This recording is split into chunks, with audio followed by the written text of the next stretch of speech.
At some point later in life, a dog stops feeling like a pet and quietly becomes family. Not because people suddenly love animals more, not because they ran out of other options, but because life changes the meaning of companionship. What you needed at 30 is not what you need at 60. And somewhere along the way, without planning it, without realizing it, a dog steps into a space that used to feel full and makes it feel full again. If that's happened to you, this video is about why. You are not unusual for feeling this way.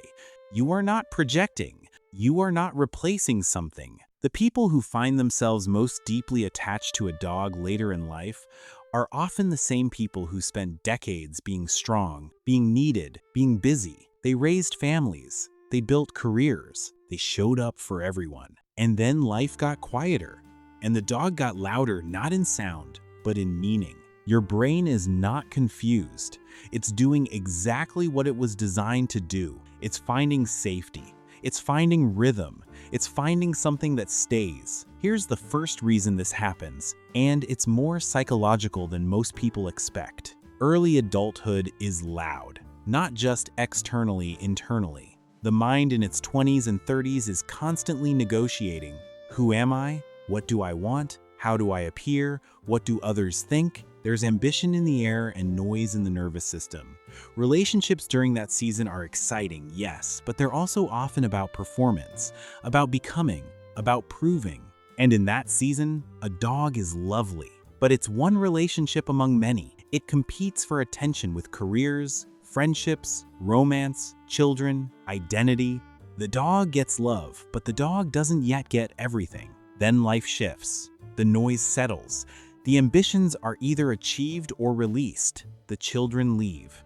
Friendships become less frequent. The social calendar thins. And what the brain begins to hunger for is not more excitement, it's presence. Reliable, unconditional, quiet presence. And suddenly, the dog who has been offering exactly that all along becomes the most emotionally available relationship in the house. This isn't loss, this is clarity. There's a second reason, and this one is particularly important to sit with. As people move through middle age and beyond, they begin to experience something they rarely talk about: the growing complexity of human relationships. Not because people become worse, but because life becomes more layered. Family dynamics carry old wounds. Friendships carry expectations. Even the people we love most can sometimes feel like emotional labor.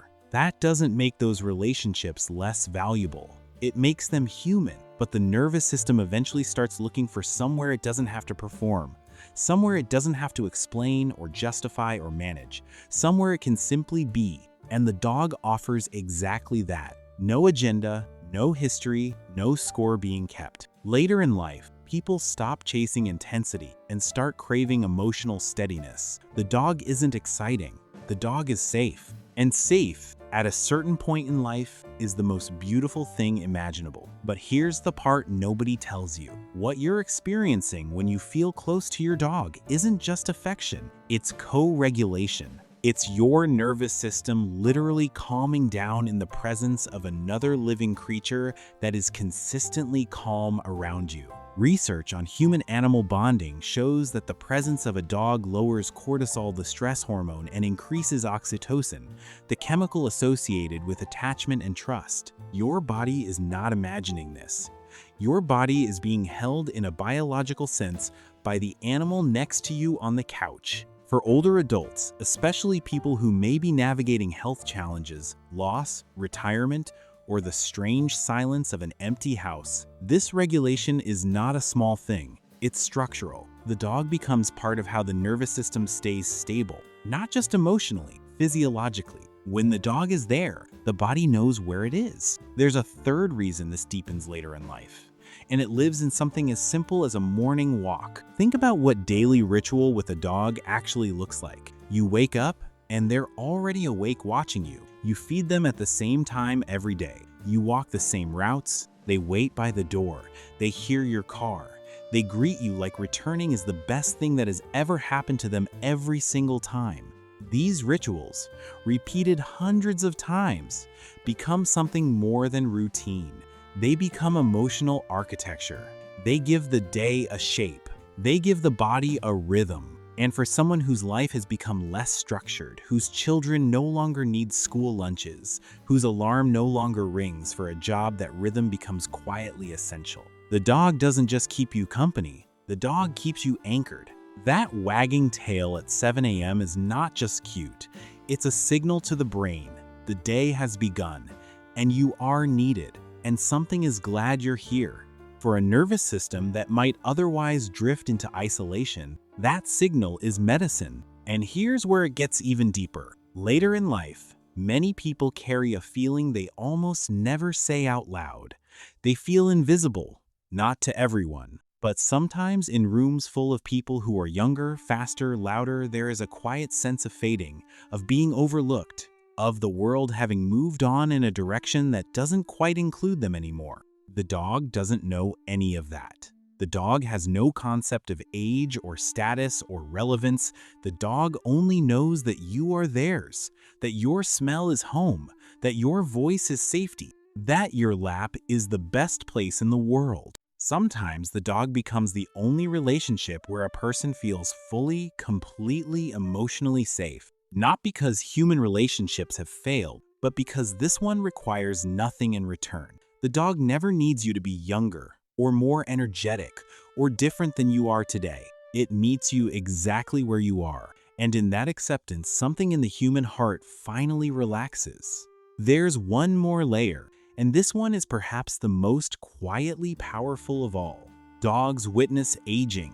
They are there during the retirement, during the diagnosis, during the grief, during the slow Saturday mornings when the house is too quiet and the years feel heavy.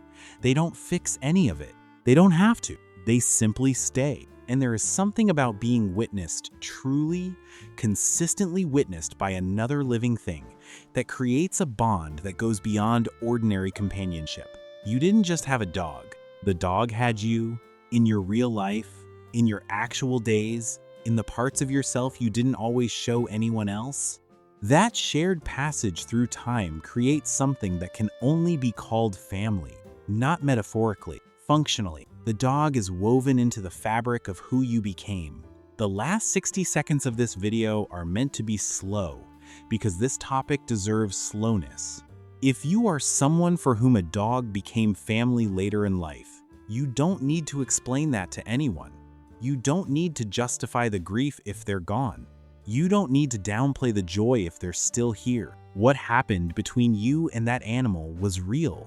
It was psychological, yes, but it was also one of the truest forms of love available to a human being. Love that asked for nothing.